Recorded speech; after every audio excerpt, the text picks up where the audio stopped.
Welcome back to another video from my Planet Coaste 2 Early Access, and today I'm going to be building what I think will be the most popular coaster in the game at launch. We have the Outamax Multiverse coaster. I'm specifically going to be building the friction wheel model in this video, which is like 13 at Alton Towers, a bit like Hagrid's as well, where it has these interesting track elements and just lots of really cool stuff. And I'm going to try and build like an actual proper realistic coaster to showcase all of these. So I think we will start off with a turn coming out of the station. I want to make this coaster like really interesting as well. Really test out these new features in Planet Coaster 2. So I am going to build it 4 meter, which is kind of how I normally build anyway. But I just wanted to really challenge the coaster building in this game to see how far we can push it to make something really realistic. Now it does feel like it's very nicely polished, as I'm sure everyone is expecting it to be. And I'm really happy that it is working out nicely as well. I think I'm going to start it off with kind of like a Hyperia style outer bank turn, and then it's going to come into a set of brakes here, which actually look really nice in this coaster model. There's like these magnetic friction pad, well these are the friction ones it says, the magnetic brakes look exactly the same, so I think they are the magnetic ones. They're the same ones that are on 13 by the looks of it, and the train can park up here and go into the base of the lift hill. I do want this to be a little bit more thrilling than 13. It's still going to be probably a family thrill coaster, but we're going to have a bit more thrill. So now we've reached the top of the lift hill. I'm going to keep the catwalk on for the first section of the drop like you would normally see in real life. And then, unlike 13, we are not going to trim this drop. It's going to be completely untrimmed. And I will twist the drop as well to make it really nice. I'm going to be keeping the in-game supports on during this as well, because I really want to test how good they actually look. And from what we've seen like so far, the in-game supports do look really nice. So I'm really happy with the way that Frontier have upgraded those since Planet Coaster 1. So I'm going to bring the kind of the first drop round. Very typical Intamin style. It's almost like a mega light. And then I think I'll bring it up.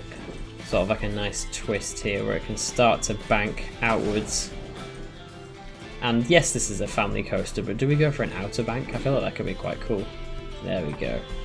Obviously you don't want this to be too high up. There, that looks really nice. And then it can start to spiral back down to go underneath the lift hill, I think. And then a good tip that I normally do when I'm building most of my coasters is once you get to kind of a point where you think you can see where the layout is going to be going, I will build the end of the coaster as well, which is always really helpful in terms of realism, because you know that you've already built in your your brake section, so you know that it's all going to work and get back to the station okay. So we can put in a block section at the end of the ride here as well, so it can run multiple trains. And I want 2 supports on that, so I'm going to build that out of 2 6-meter sections. And then we will put in just a piece of track there, and then we'll put in some brakes. And that's the first part of our coaster, and I will also add the transfer tracks in as well. So this is how I would normally do the transfer tracks in Planet Coaster 1. Put in your 90-degree angle pieces there, and then this track section would actually slide over out the way, and this is where your transfer track can be. So if we put the block section, and then I will also put another one here so they can put both of these trains in the maintenance shed if they want to. There we go. And that's kind of the start of the coaster, I think. And now I think will be a good opportunity to put it into test mode after we've done a little bit of smoothie smooth.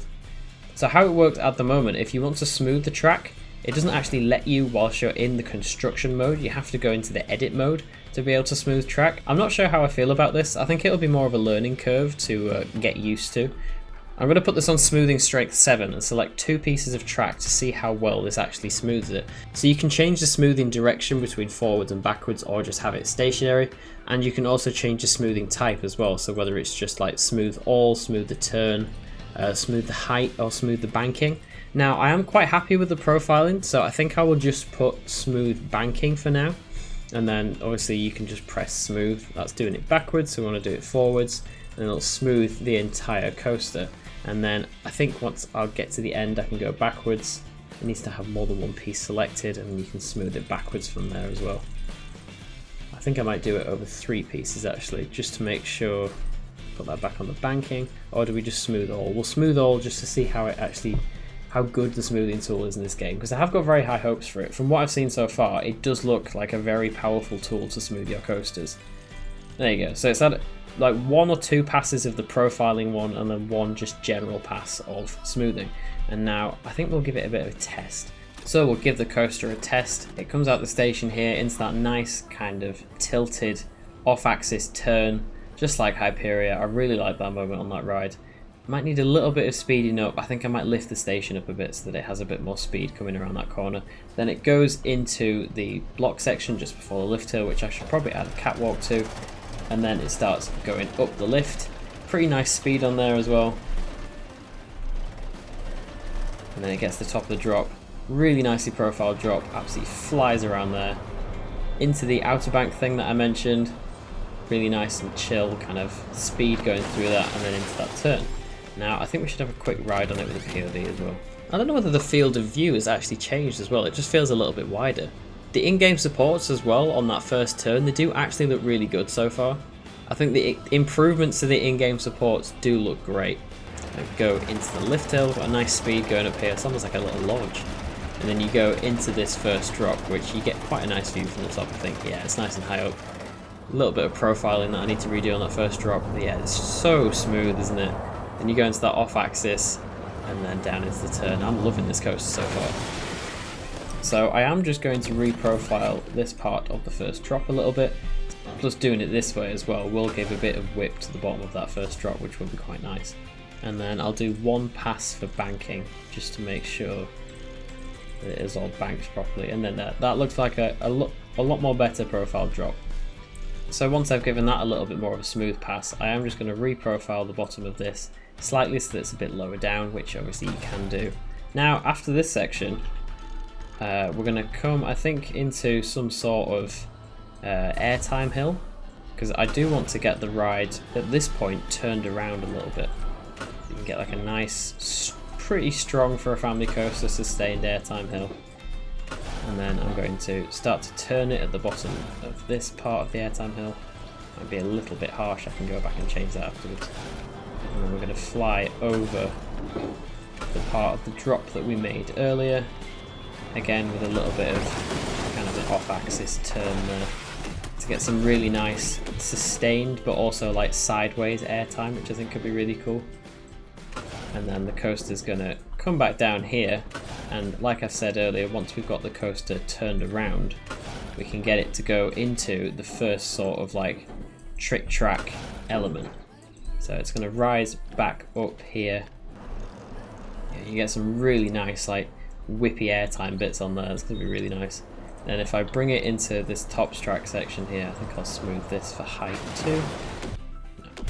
And now we've got to this point in the ride where I can bring in our first kind of like trick track element. So I will put in some brakes just to slow the ride down a little bit, but the element that I'm going to put in I think already has brakes on it. So just a reminder of what we've got. We have the drop track, which I showed you in my drop track video, which can exit forwards or backwards.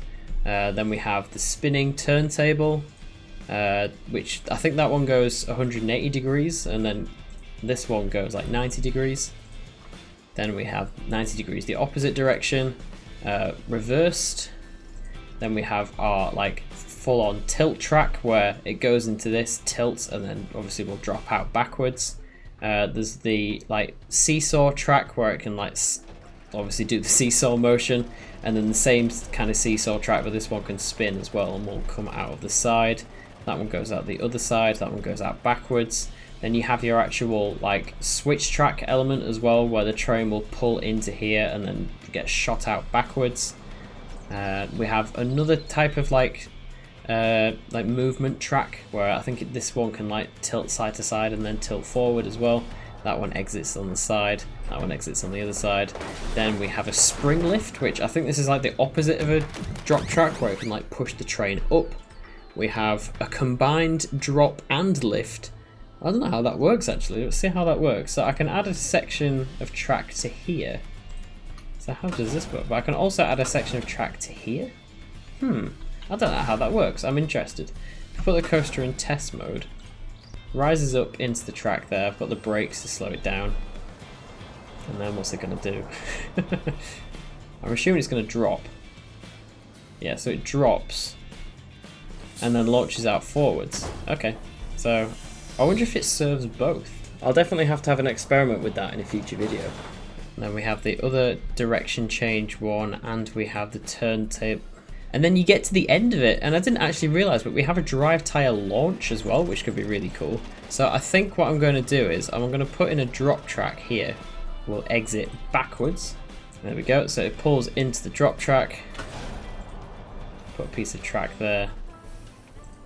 It's just started to rain as well. Yeah, so you can change all the launch delays and stuff about the drop track. And then I do actually want it to launch backwards, as it is now, into a turn. You need to design the track section that goes backwards, kind of remembering how the riders are experiencing it. They're not going to know what's coming in terms of ride elements, so you can be really creative with what you actually put into this part of the layout as it like flies along, because they don't know where they're going. They don't know which direction they're facing, they don't know what elements are coming up behind them, so you can put in all sorts of random stuff and they're never really going to know what to expect. So it can rise up into an airtime hill here, a backwards airtime hill. Then if I get it to turn back over the first drop again, this first drop's going to have a lot of interaction with the track, which is nice. Hoping it has enough speed to actually get around here. And then I'm going to put in, once it's come around here, I'm going to put in the switch track element. Oh, you can actually scroll through this menu with the mouse wheel. That's nice. I didn't know you could do that. And I'm going to put in the switch track element, so it pulls into here, and then this is going to send it back into the right direction, which is obviously a nice break after that whole section of going backwards. And I will also change the speed at which it exits. It's pretty fast, to be fair, for a backwards launch. There's a nice turn, nice two kind of airtime hills, then turns back around into the switch track element, which gets the train back into the correct direction. And it parks in there. And then after this, I think I have an idea of what I want to do for another trick track element. So it's going to launch out of here, and we're actually going to dive underneath this section just here. There's a lot of track interaction. This coast is like pretty much a complete mess. I'm not going to lie. But it's a good experimentation to do with the different track pieces. I really wanted to have a go with it. And once it comes out into this section here, which I might lift up this turn a bit, which, to be fair, the turn was already quite harsh, so if I lift up this turn, it'll really help with the rest of the coaster. I'm going to do a tyre launch, really get the speed up for the final part of this ride. So it's going to zoom right through the supports here, and then go up. Don't know whether the supports are, there we go. So it actually adapts the track around the supports, which is really nice. That needs to increase in height a little bit more to make sure we avoid this bit. It's a really high up part of the ride. Like I said, it's a thrill coaster, but a family thrill coaster. So we can play around with it. It's a pretty tall part of the ride. I think after this we want to get it back to the station because it's already been quite a long experience. I think I might turn it into the ground here, and it kind of crashes through the ground in this first turn.